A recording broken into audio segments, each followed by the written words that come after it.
So this is Garly Jane on her YouTube channel again. So again, we're talking about spiritual matters of all sorts. And today we're particularly talking to Heather about a near-death experience. But first, we're going to talk about the same question or the same subject I talked to all of them about. Let's start right back at the beginning and see as if when she was a child, she had spiritual feelings or an awareness, and where did it move through her life? So welcome to my YouTube channel where we're talking to people about their spiritual journeys. And over to Heather. Come on, Heather. So childhood, come on, tell us. Did you have parents that supported you with spiritual awakenings, journeys? Not really, no. Hello, Carly. Hello. Thanks for having me.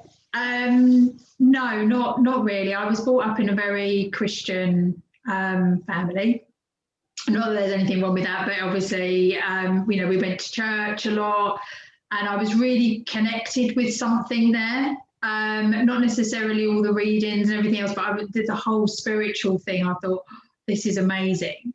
But when I was a little girl, and I'm talking about 5, 6 years old, I used to astral project and fly and all that kind of stuff. I used to see spirit. My mum used to tell me to stop talking to empty spaces in the garden. So I started to put my teddies and dolls out in the garden so that I would talk to them to make it look like I was talking to them, but I'd have this real connection with spirit. And just as I started to get a bit older, things just started to change, and you're trying to fit in at school, so you don't fit in. I was a goth as well, and into my heavy metal music and all that kind of stuff. So I was an outsider from the moment I think I was born to my teenage years. So I was always trying to fit in with everybody else. And then I think, every time something happened, my mum would be like, no, that's rubbish, that's not real. So I guess I just started to suppress it, because I became very much like, no one actually believes me. No one believes I can do this. No one believes I can see this. And so I just started to suppress it and kind of, keep it in, and actually then just lost anything. The astral projection started to stop. I stopped seeing spirit, and I just became very closed in. So, yeah, that was kind of like my childhood with that. Yeah. And moving forward in time, so you talk about this big experience that you had. What age was that? Yeah, so my near-death experience, I would have been I would have been in my 30s. Mid-30s. So I went on holiday, and I was on holiday with my children and my ex-partner at the time. We were in Turkey, and we were on a Jeep safari, which was just one of them where you go up into the mountains, you're all in Jeeps. So there was like a convoy of us. And we'd gone up and up into the mountains. It was a really hot day. And our drivers, they drive quite fast out there. Obviously, you have no seat belts. There's nothing like that.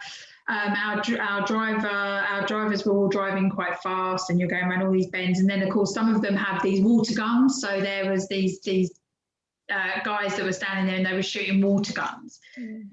Anyway, as we were approaching this bend, our driver lost control of our Jeep, and it all went in very, very sudden slow motion. Mm-hmm. I could feel the Jeep going. It felt like everything could just slow right down. Like it was like literally, whoa. And I just sat there and I thought, this is it. I'm going to die. My last thoughts, and I just knew that I was going to die. It was like, this is it. And then I don't remember anything. Mm-hmm. I don't remember anything from that moment. Mm-hmm. I can tell you what happened after, because people told us what happened. But so that was, I don't remember anything from that moment. My last thoughts were, I'm going to die. This is it. I was obviously laying on the ground, but I didn't have like an out of body experience. Like I didn't see myself. That wasn't my experience of this. But basically, everything became so calm. Everything felt beautiful. Everything felt bright, and I was just surrounded in light. It was like literally this bright light, but it was really weird as well because it was just one bright light, but it was like I could see so much. It was like I could see all this beauty. I could feel this beauty. It was everything felt beautiful, even though it was just a light. And I started to kind of just stand there, and I was just, I could feel myself kind of going, this is so beautiful. Oh my gosh, this is the most beautiful thing. This is the most beautiful experience. This is just beautiful. It was like, wow. And then my nan came to me, and she was standing there, and she was like, you can't come now. This isn't your time to come. And I was like, but Nan, this is just beautiful. Like I need to come. It's like, she was like, no, you really can't come now. You have too much to do. It's like you can't come. And I was like, so I was having this kind of debate of the fact that actually I really want to go because it was so beautiful and I really wanted her to go there. But she was like, you really can't come. And in the end, it was like I could feel her holding my head, like she was stroking my head. And she was like, you have to go back. You can't come. And then I was like, okay, I trust you, you know, because I had this amazing relationship with my nan when she was alive, and we were like best friends, and we went on holiday together and things like that. So I was like, I really trust you. So, okay. And as soon as I said, okay, I'll kind of go back, it was black. There was just darkness, blackness, and I just felt this most horrendous pain in my chest. And I literally kind of woke up and went, like this. And it was like, and then there was all people around. They were like, she's back, she's breathing, she's back. And I was just like, what's happened? And I could hear my children screaming. I could hear, you know, there's just all this chaos around me. And then I was in and out of consciousness. Yeah. So that was my kind of experience of that. And when you say in and out of consciousness, that was more black in and out. That was like, I can feel the pain, and then I'm not, and I'm. Yeah. So I was kind of like. Yeah, so I wasn't passing in and out of that point, but I was just kind of like in and out of consciousness of like, oh my gosh, the pain was excruciating. And then I was, but I say I wasn't in and out of that, but it did feel quite surreal. Like I just felt like I was in this different place, like something had changed, but I didn't know what. So it did feel quite strange. So you got whisked off to hospital and flown home. Yeah, so kind of long story short, whisked off to the hospital there. They had MRI scans, everything was fine. The only part of my body that I damaged was my right leg.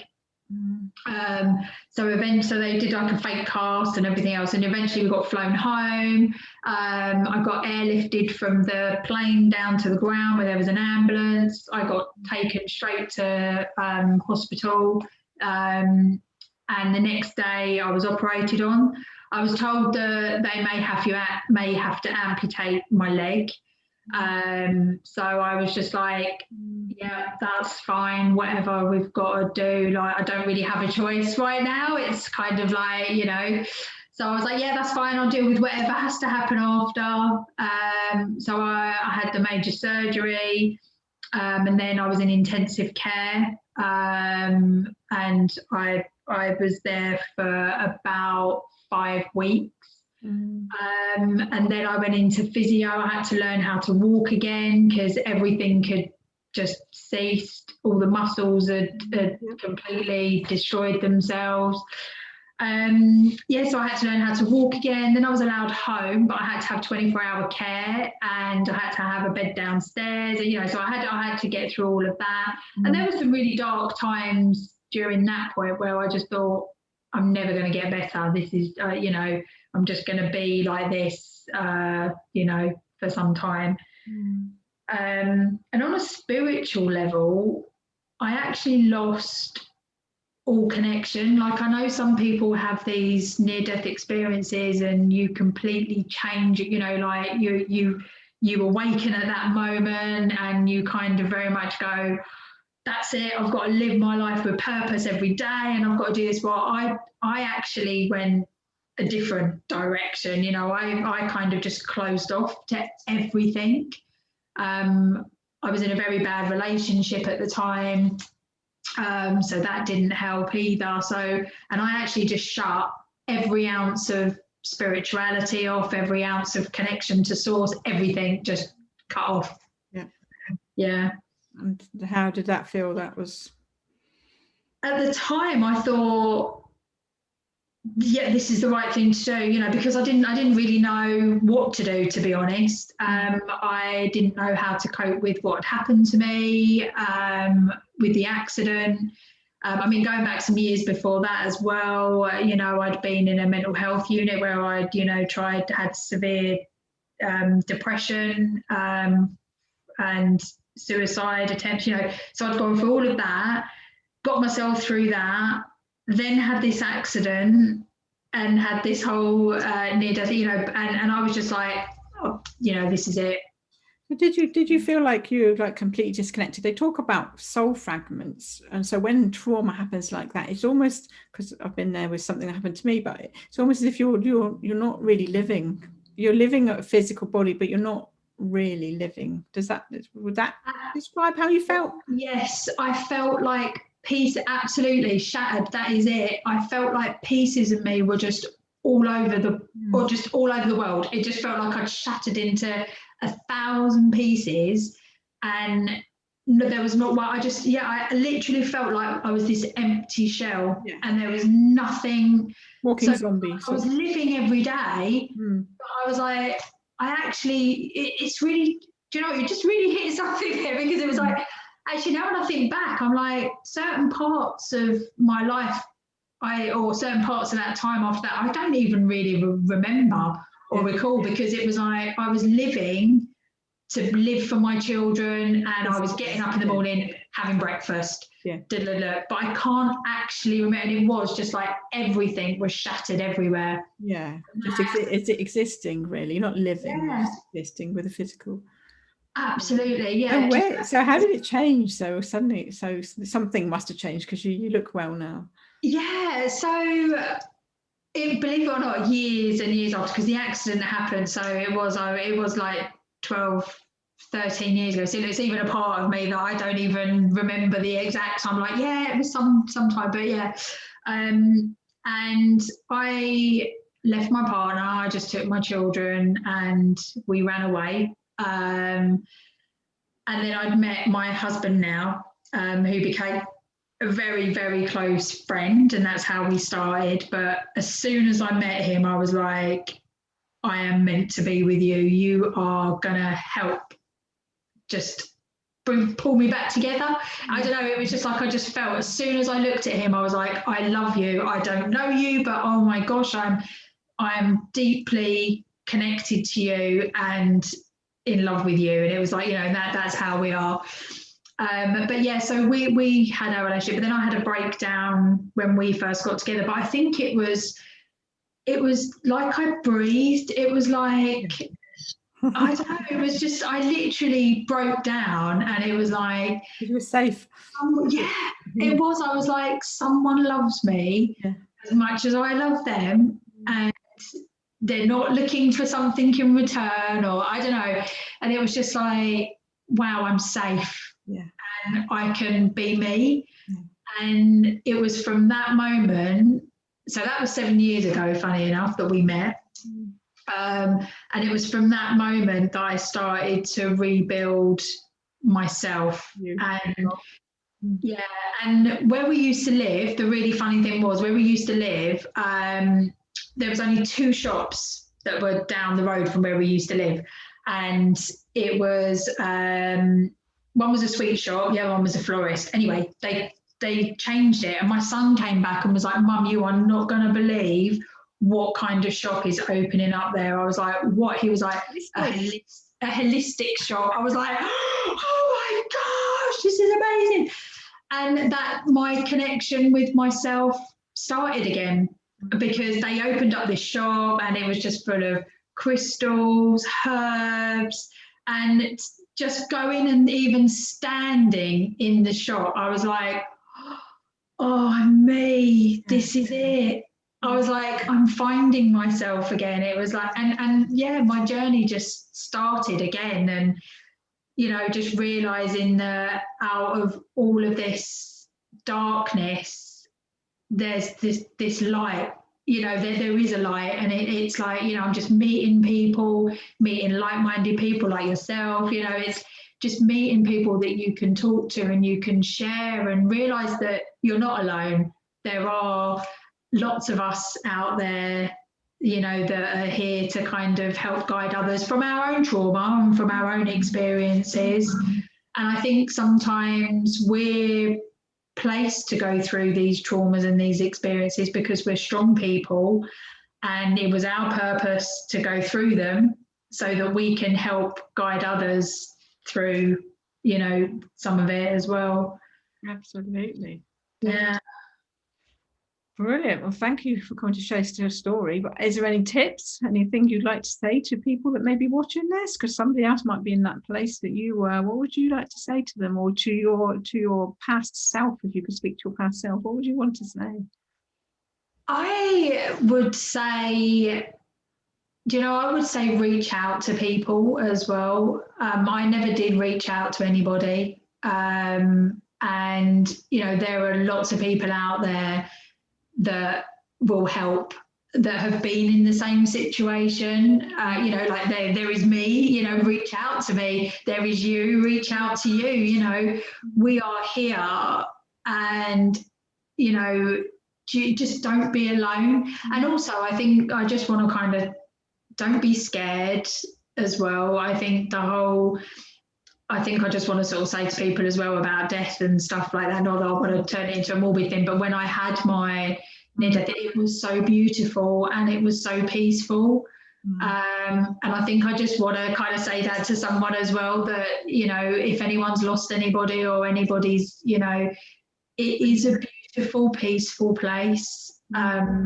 And there is nothing to be frightened of. And wherever anyone is going, it is beautiful. And they, you know, their soul is going to reconnect with what you know, whatever is there, this light, this beautiful place, and it really is peaceful. But so I would definitely say don't be frightened. And then my other side of it is, I would say to anybody, reach out. You are not alone. You know, for anyone going through anything, of any one of them traumas or anything like that, reach out to people. Yeah, and connect that, like I say, start working on that, connecting that soul back. Once you just, even that crystal shop, that shop you went in, you see, it just sparked it into source light, into universal light, didn't it? You know, started reconnecting the Heather back, bringing the physical back with the soul, because it's when you're so detached.